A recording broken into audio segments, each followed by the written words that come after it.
Nous ne pouvons pas aborder tout ce qui se passait à Tsion quand ils y montaient. C'est là que montent les tribus de l'Éternel, un témoignage à Israël, psaume 122. Mais nous avons un petit aperçu de cela. Quand les confins de la terre, des lieux difficiles et des contrées spirituellement froides, nous sommes rassemblés comme eux, et que nous goûtons l'amour et la puissance de Dieu, et que nous ressentons de nouveau l'unité du peuple du Seigneur. Quand nous sommes séparés, nous pensons être les seuls chrétiens sur terre. Parfois nous pensons comme Élie, je suis resté moi seul, et il cherche à m'ôter la vie. 1 Roi 19,14. Mais quand nous sommes ensemble, toutes ces choses qui ne sont pas vraies s'en vont, et les véritables sont renforcées. Alors tout est pour le mieux. Ils y venaient 3 fois dans l'année, en ayant ce caractère représentatif.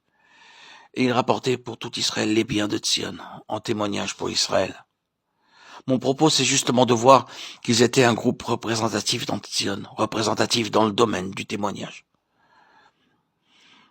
Est-ce que je peux rendre cela plus explicite? Une petite compagnie au sein du peuple, parvenait à saisir ce que Tsion représentait. Et cette compagnie avait un témoignage pour tout le reste du peuple du Seigneur. Quand vous saisissez cela, vous pouvez voir une des manières souveraines de Dieu d'agir. Je me demande si vous avez pensé au cours des choses dans le Nouveau Testament. Si vous commencez par le jour de la Pentecôte et la période qui suivit, peu importe la durée, les choses étaient réellement dans leur plénitude et très satisfaisantes pour le Seigneur.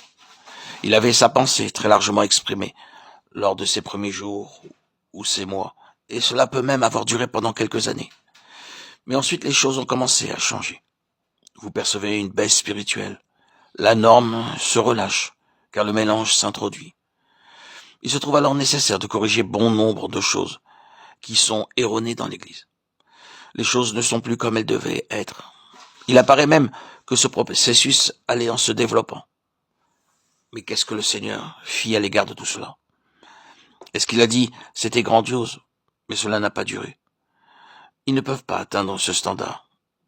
Il est évident qu'ils ne seront pas capables de maintenir le niveau spirituel originel. C'est pourquoi je dois m'accommoder moi-même de cette situation et accepter un niveau plus bas, en essayant, bon gré mal gré, d'être satisfait de tout cela.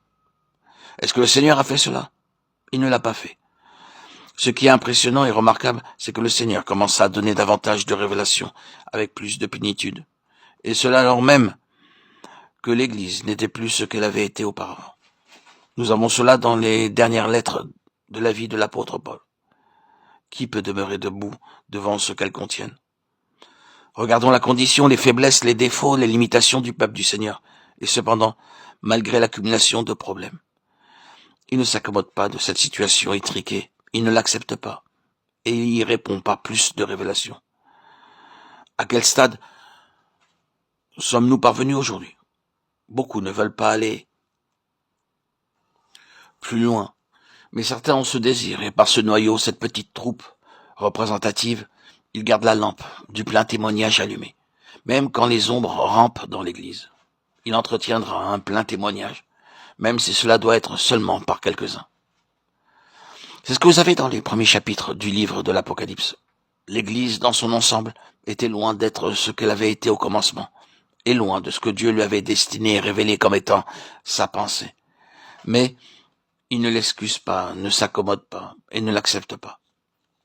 Il présente de nouveau la pleine révélation et réitère son appel à cette compagnie parmi les églises.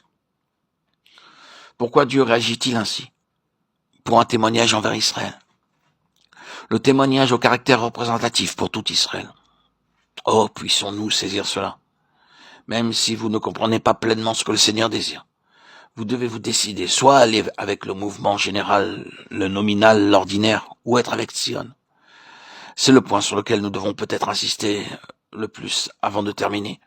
Mais la chose essentielle, c'est que Dieu recherche ce que Tsion signifie, c'est-à-dire une compagnie représentative qui a un témoignage plus plein pour tout Israël et qui sera dans l'expérience de ces choses en faveur des autres. C'est ainsi que le Seigneur veut satisfaire ce grand besoin en ayant parmi son peuple quelques-uns qui seront une satisfaction pour lui et qui le connaissent de cette manière plus pleine.